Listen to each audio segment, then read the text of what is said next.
The massive alien ships appeared in the sky above New Hanyang Colony, like dark clouds blocking out the sun. Inside the lead vessel, Fleet Commander Thexval stood before his control screens, watching the small human settlement below through his ship's powerful sensors. "Such primitive creatures," he muttered to his second-in-command. "Look at them scurrying around like insects. No psychic shields, no mental defenses at all. This will be even easier than conquering the Zephyrian homeworld." Thexval belonged to the Nalthek Empire, a race that had built their dominion across the galaxy through fear.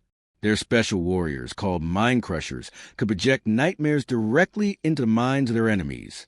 These artificial terrors were so powerful that entire armies would collapse within minutes, unable to fight while drowning in visions of their worst fears. "Begin the mind assault," Thexval ordered. Standard terror protocol. "I want this colony paralyzed in 5 minutes." Down in the settlement, colonist Minji was teaching a group of children in the community center when the attack began. She was an elderly woman with gentle eyes and silver hair, known throughout the colony for her kind heart and beautiful singing voice. The children were gathered around her in a circle, learning about Earth's old cultures, when suddenly the first wave of artificial nightmares hit. All around the colony, people began screaming.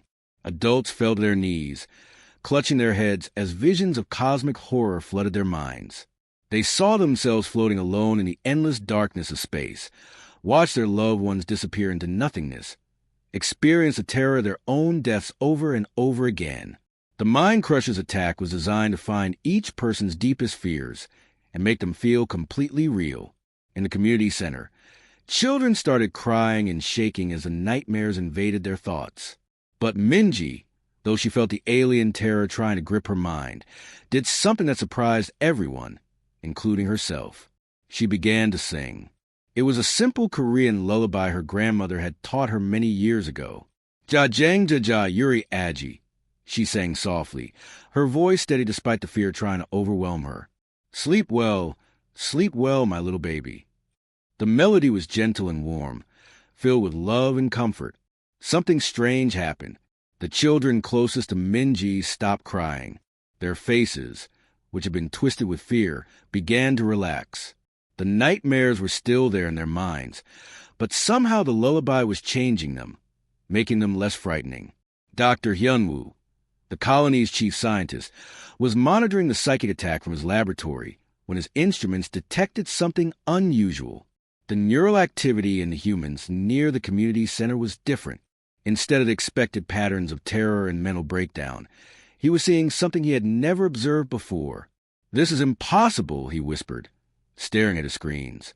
"The human brains aren't just resisting the attack. They're processing it differently." Back on the Nalthek ship, the Mind Crushers were growing confused. Their terror projections, which had never failed before, were meeting unexpected resistance from a small group of humans. The nightmares they sent were somehow being transformed, losing their power to paralyze and frighten. "Commander," reported the lead Mind Crusher, his voice filled with uncertainty, "we're detecting anomalous neural feedback from the target zone.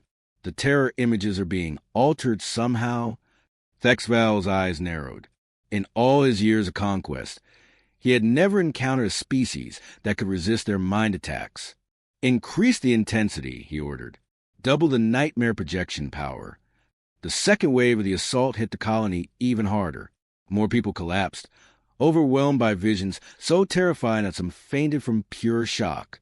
But in the community center, Minji's voice grew stronger. Other adults who could still think clearly began joining her, remembering lullabies from their own childhoods. Soon, a small chorus of voices was singing together, their gentle melodies creating a pocket of calm in the chaos. Captain Sunhee, stationed at the orbital defense platform, received Dr. Hyunwoo's emergency transmission about the strange neural readings. As she listened to his report, she made a decision that would change everything. All stations, all personnel, she broadcast across the colony's communication network. "Begin singing. Any song you know.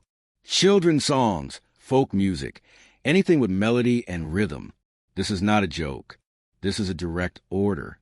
Across the settlement, confused but desperate colonists began following the captain's strange command.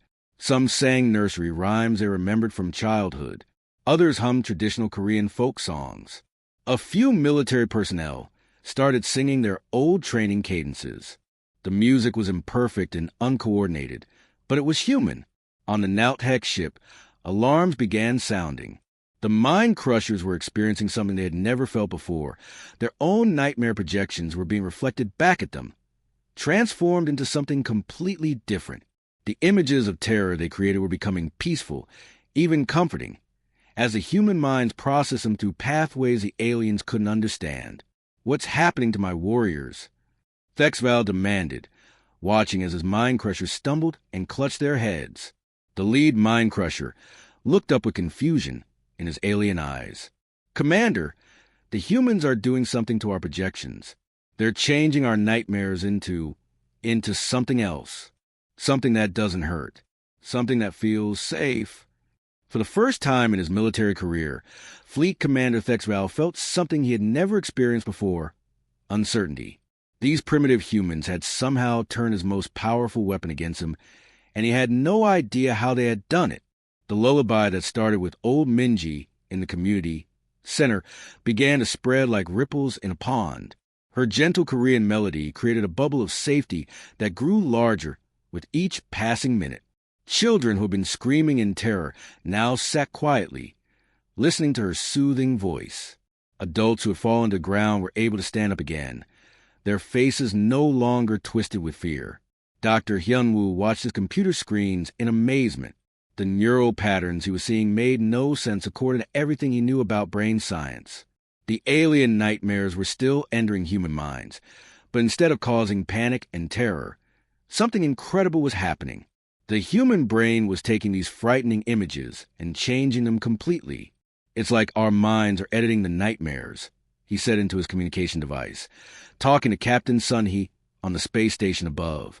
"The scary images are being processed through the same parts of our brain that handle music and emotion. The lullabies are somehow rewriting the terror into something peaceful." Captain Sunhee understood immediately. She had studied human psychology during her military training and knew that music had special powers over the human mind. "All colony units, this is your captain," she announced over the emergency broadcast system. "Continue singing. Any song you remember. The music is protecting us from their mental attack." Across New Hanyang Colony, people began singing whatever they could remember. In the medical center, Dr. Soo-young led her nursing staff in singing old folk songs while they treated patients. The maintenance workers sang work songs as they kept the colony's power systems running.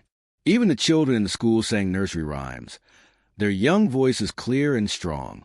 On the Nauthek warship, the Mind Crushers were experiencing something that had never happened in their long history of conquest. Their carefully crafted nightmares, designed to break the strongest minds, were being transformed into something completely different. Visions of death became gentle lullabies about peaceful sleep. Images of cosmic horror became wonder at the beauty of the stars. The lead Mind Crusher, a powerful warrior named Krofven, staggered backward from his control station. "Commander Thexval," he gasped, "the feedback is getting stronger. Our nightmare projections are being turned into... He struggled to find words in his language for concepts he had never experienced. "Into comfort. Sir, the humans are making our weapons feel safe." Thexval could not believe what he was hearing. In 300 years of military service, conquering dozens of worlds, he had never encountered anything like this. "Impossible," he growled. "Increase the power again. Send them visions so terrible that no mind can survive them." But as the Nauthek forces pushed harder, the human response grew stronger too. Admiral Jinwoo, commanding the Orbital Defense Forces, coordinated a planet-wide musical response. Space stations broadcast lullabies on all frequencies. The lunar base transmitted children's songs toward the alien fleet. Even the automated mining platforms in the asteroid belt were programmed to play gentle melodies. In the colony's central square, something beautiful was happening. Hundreds of colonists had gathered together, all singing different songs, but somehow creating harmony. An old man named Taeyung sang a traditional fishing song his father had taught him. A young mother named Hannah sang a lullaby to calm her baby. Teenagers sang popular songs from their school days. The different melodies wove together like threads in a tapestry. Professor Yunji, monitoring the situation from the colony's University Research Center, made an important discovery. "I think I understand what's happening," she announced to her team. "Human music evolved as a way to bond groups together and share emotions. Our brains developed special pathways to process musical information and connect it to our feelings. These pathways are so powerful that they can take any emotional input, even artificial fear from aliens, and transform it into something we can handle." The transformation was affecting the aliens too. Several mind crushers on the Nalthek ship began showing signs of strained behavior. They moved more slowly, spoke more softly, and seemed confused by emotions they had never felt before. The feedback from millions of human minds, singing, was creating feelings in the alien warriors that their society had trained out of them centuries ago. Commander Jahun of the Earth Defense Force realized they had discovered something more powerful than any weapon: all human vessels. He broadcasted the small fleet protecting the colony, approached the alien ships while broadcasting our musical response. Let them feel the full effect of what we've learned. As human ships moved closer to the Nalthek fleet, their speakers playing coordinated lullabies and folk songs, something unprecedented happened in galactic warfare. The alien crews found themselves unable to fight. They were overwhelmed not by fear or anger, but by feelings of peace and safety they had never experienced. Some of the mind crushers began to cry, not from sadness, but from a strange joy they couldn't understand. On the flagship, Thexval watched his invincible warriors becoming helpless, but not from any weapon he recognized. They were being defeated by something as simple as a grandmother singing to children. The most powerful military force in the galaxy was being stopped by lullabies. "What are these creatures?" he whispered, staring at the screen showing human faces singing with peaceful expressions. "How can they turn our greatest strength into weakness?" But deep in his alien mind, Thexval was beginning to feel something new himself, a warmth he had no name for, growing stronger with each note of the human songs. The news of what happened at New Hanyang Colony spread across the galaxy faster than light itself. The mighty Nalthek Empire, which had conquered hundreds of worlds through fear, had been stopped by humans singing lullabies. This was impossible, unthinkable, and completely embarrassing for the most feared military force in known space. Emperor Vashtok, supreme ruler of the Nalthek Empire, was furious when he received the report. He sat on his throne made of crystal from conquered worlds, his red eyes burning with rage. "You tell me that our entire third fleet was defeated by singing?" He roared at the messenger who brought the bad news. "Yes, my emperor," the messenger replied, trembling with fear. "The humans somehow turn our mind-crusher attacks into something harmless. Our warriors are requesting medical help because they are experiencing unknown emotional states." The Emperor's anger grew even hotter. "Send Lord Vex T2SS to Earth immediately. If our regular mind crushers cannot handle these singing humans, then we will use our most powerful weapon." Lord Vex T2SS was a legend among the Nalthek people. He was a master of all nightmares, capable of creating terror so pure and powerful that entire civilizations had surrendered rather than face his mental attacks. His nightmare projections had driven the leaders of the Crystalline Confederation completely insane. He had made the warrior poets of Andromeda 7 forget their own names from sheer terror. When Vex THYSS arrived in Earth's solar system with his personal war fleet, he did not waste time with small attacks. He focused his incredible mental powers on the entire planet Earth itself, crafting visions so fundamentally terrifying that no thinking being should be able to survive them. The nightmare he created was beyond description. It was a fear of being completely alone in an empty universe, combined with the terror of losing all memory of who you are, mixed with the horror of watching everything you love disappear forever. This was not just scary. This was a kind of fear that could break a mind permanently. But humanity was ready this time. Admiral Jinwoo had spent weeks preparing Earth's defenses, and those defenses were unlike anything the galaxy had ever seen. In every major city on Earth, massive groups of people gathered in public squares, concert halls, and sports stadiums. Millions of humans began singing together in the largest coordinated musical performance in human history. In Seoul, 50,000 people sang traditional Korean folk songs. In New York, Children's choirs from every school in the city performed nursery rhymes. In London, opera singers joined with rock musicians to create new melodies. In Tokyo, entire families sang lullabies their grandparents had taught them. The International Space Station broadcast these songs on every frequency, sending human music out into the darkness of space. Dr. Soo-young, working from her research laboratory on Lullabies, made an incredible discovery as she watched the brain scans of humans experiencing Vex THYSS's attack. "Look at this," she called to her team, pointing at the computer screens. "The human brain is not just changing the nightmares. It's using them as raw material to create something completely new." The process was amazing to watch through the scientific instruments. When the alien terror visions enter human minds, they were immediately processed through the parts of brain that handled music, memory, and emotion. The scary images were broken down into basic emotional components, then rebuilt into something comforting and familiar. Visions of cosmic loneliness became Twinkle, Twinkle, Little Star, a song about wondering at the beauty of the universe. Images of losing memory became lullabies about peaceful sleep and pleasant dreams. The terror of watching loved ones disappear transformed into songs about missing someone but knowing they are safe. Professor Yunji, monitoring the global response from her observatory, realized something that changed everything. "We've been thinking about this wrong," she announced to the worldwide scientific community. "We thought music was just entertainment or cultural expression. But evolution gave us music as a survival tool, a way to process any emotional experience and find meaning in it. We can literally take any feeling, no matter how terrible, and transform it into something that helps us cope." On Vex THYS's flagship, alarms were screaming as the most powerful mind crusher in galactic history experienced something he had never felt before: failure. But it was worse than failure. The feedback from billions of human minds transforming his ultimate nightmare was causing his own psychic abilities to turn against him. "My lord," his aide whispered fearfully, "your nightmare projection is being reflected back at us. Our crew is beginning to experience emotional sensations." Vex THYSS felt it too. For the first time in his 1,000-year life, he was experiencing feelings his people had bred out of their species long ago. The human's musical response was not just defending against his attack. It was teaching him emotions he had no names for.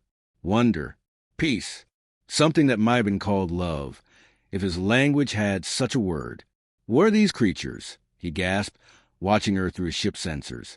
The blue planet glowed with the light of billions of voices singing together. How can they take the darkest terror and make it into beauty? But even as he asked the question, Lord Vex THYSS found himself wanting to learn the answer, instead of wanting to destroy it. Lord Vex THYSS had never experienced failure before in his 1,000 years of bringing terror to the galaxy. But as he poured his most powerful nightmares at the planet Earth, something impossible was happening to his mind. The feedback from billions of humans transforming his ultimate weapon into peaceful lullabies was breaking down mental barriers he didn't even know he had. "My lord," his ship's medical officer reported with panic in his voice, "your brain patterns are changing. The psychic feedback is creating new neural pathways. You are developing emotions." Vex THYSS clutched his command chair as unfamiliar feelings flooded through him. For the first time in his life, he felt sadness for the worlds he had destroyed. He experienced guilt for the millions of minds he had broken. Most confusing of all, he felt something warm and gentle when he looked at the singing humans on Earth, something his language had no word for, but humans would have called compassion. The effect was spreading through his entire fleet. Narration warriors who had known only conquest and cruelty were suddenly experiencing emotions their species had eliminated from their genetics centuries ago. Some were crying without understanding why. Others sat in quiet corners of their ships, overwhelmed by feelings they had never imagined possible. On Earth, Commander Jehun of the Earth Defense Force realized that humanity had moved far beyond simply defending themselves. "All ships, prepare for Operation Lullaby," he announced to his fleet. "We are going to take this fight directly to them." His plan was brilliant in its simplicity. Human vessels approached the Narration fleet while broadcasting specially designed musical compositions. These weren't random songs anymore. They were carefully crafted pieces designed by Earth's best musicians and psychologists to maximize the emotional feedback effect. Captain Sun, he commanded the lead ship, her crew of singers performing from specially shielded chambers. "Remember," she told her people over the intercom, "we're not trying to hurt them. We're trying to help them remember what it feels like to be alive inside." The most powerful part of the attack came from an unexpected source. Hannah, a children's choir director from Seoul, had volunteered to perform from a small, fast ship that could get close to the enemy fleet.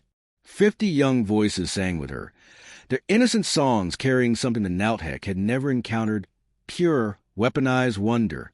As the human ships got closer, the effect on the alien crews became overwhelming.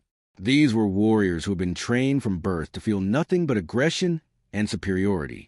Now they were experiencing homesickness for homes they had never had, nostalgia for childhoods their society had stolen from them, and love for the very enemies they had come to destroy. Fleet Commander Thex Val watched his mighty armada becoming helpless, but not from any weapon he could understand or fight against. His crews were not dying or running away. They were simply becoming too full of peaceful feelings to continue fighting. "Sir," his communications officer reported, his voice strangely gentle, "several ships in our fleet are requesting permission to surrender. They say they don't want to hurt the singing humans anymore." Thex Val felt the same impossible emotions growing in his own mind. The human lullabies were making him remember things that had never happened. Memories of being loved as a child, of feeling safe and protected, of belonging somewhere peaceful. His warrior training told him these were weaknesses, but they felt like the most real things he had ever experienced. Dr. Hyunwoo, monitoring the battle from his laboratory on Earth, made an incredible discovery. "The Nauthek brains are adapting faster than we thought possible," he announced to his research team. "They're not just experiencing emotions, they're developing the neural pathways to process complex feelings. It's like we're watching their entire species evolve in real time." The turning point came when Lord Vex THYSS himself was overwhelmed by the cumulative effect of millions of transformed nightmares. The most feared mind-crusher in the galaxy fell to his knees on his command bridge, tears streaming down his alien face as he experienced joy for the first time in his existence. "Stop," he whispered, then louder, "Stop the attack. We surrender." But surrender wasn't the right word for what was happening. The Nauthek warriors weren't giving up out of defeat. They were giving up out of sudden understanding that what they had been doing for centuries was wrong. They had been spreading fear and pain across the galaxy when they could have been spreading something beautiful instead. Commander Jehun received the surrender message with surprise. This wasn't how wars usually ended. "All human vessels, cease musical bombardment and stand ready," he ordered. Then, making a decision that would change galactic history, he opened a direct communication channel to the Nauthek flagship. "Lord Vex THYSS," he said simply, "would you like to talk?" The ancient mind-crusher looked at the communication screen, seeing a human face for the first time without hatred or contempt. Instead, he felt curiosity and something else. Hope? "Yes." Vex THYSS replied in a voice that was different from any sound he had ever made before, gentle and uncertain, but honest. I think I would like very much to understand what you have done to us." For the first time in galactic history, a war was ending not in victory or defeat, but in the desire to learn how to feel. 3 months after the surrender of the Nauthek fleet, the galaxy was watching something that had never happened before in recorded history. Former enemies were working together, not because of treaties or political agreements, but because they genuinely wanted to understand each other. Fleet Commander Thex Val, now calling himself simply Thex, sat in a small classroom on Earth learning something his species had never experienced: how to be a father. His own children back on the Nauthek homeworld had been taken from him at birth and raised by the state military, as was tradition. Now, watching human families interact, he was discovering what he had missed. "It's not about making them strong for war," explained Minji, the elderly woman whose lullaby had started everything. She was teaching a group of former Nauthek warriors how to care for children. "It's about helping them feel safe, so they can grow into whoever they want to become." Thex watched his human parents hug their children, sang to them, and played simple games that had no military purpose at all. These activities seemed pointless to his warrior training, but they created something he was learning to recognize: happiness. Dr. Taeyong had established the first interspecies emotional research center in Seoul, where human scientists worked alongside former mine crushers to study what happened during the conflict. The discoveries were changing everything both species thought they knew about consciousness and emotion. "Look at these brain scans," Dr. Soo-young explained to a mixed audience of humans and Nauthek researchers. "When we sing lullabies, our brains don't just process the music. They create neural patterns that can literally rewrite traumatic experiences into healing memories. We evolved this ability to help our children recover from fear and sadness." Lord Vex THYSS, who now went by the simple name THYSS, was the most changed of all the former warriors. The being who had once been the galaxy's most feared mine crusher now spent his days learning to paint. His artwork was strange and beautiful. Dark cosmic landscapes slowly filled with small points of warm light, like stars becoming less lonely. "I understand now why our attacks failed," he told Dr. Hyunwoo during one of their research sessions. "We thought fear was the strongest emotion, but you humans taught us that love is stronger. Love can take any terrible thing and find a way to make it bearable." But the transformation wasn't easy for everyone. Many of the former Nauthek warriors struggled with their new emotions. Captain Crofen, who had been one of their most effective mine crushers, often sat alone and cried without knowing why. The feelings were too big and too new for his mind to handle easily. That's where Hannah and her children's choir became important again.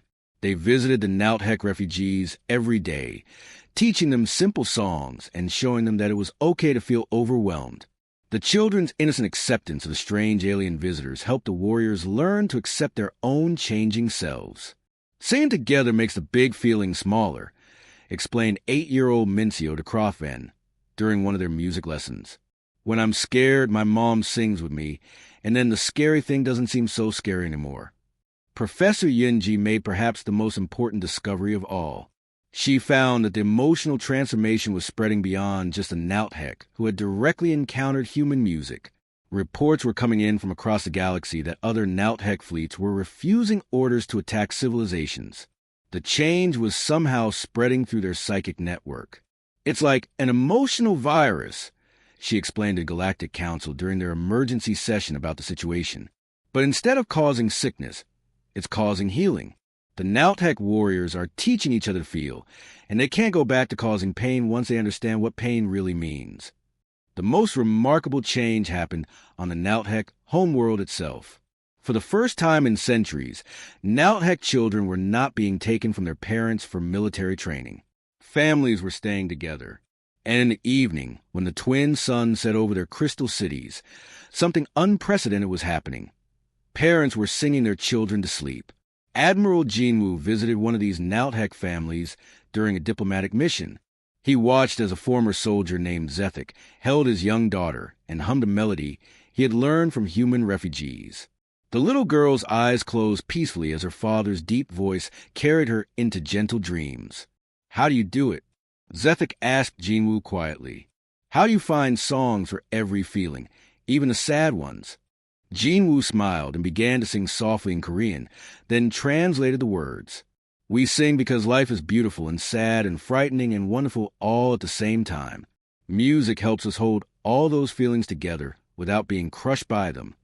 Dr. Youngsu's final report to Earth's government was brief but historic. "We have accidentally discovered the most powerful force in the universe. It's not technology or weapons or even the ability to travel between stars. It's the simple act of helping each other feel less alone." The story ended not with victory parades or peace treaties, but with something much more profound. Across the galaxy, in human colonies and Nauthek settlements, in research stations and family homes, the same scene was playing out every evening.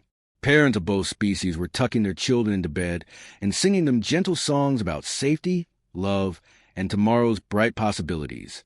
Fear had built an empire, but Lullabies had built something even stronger: hope.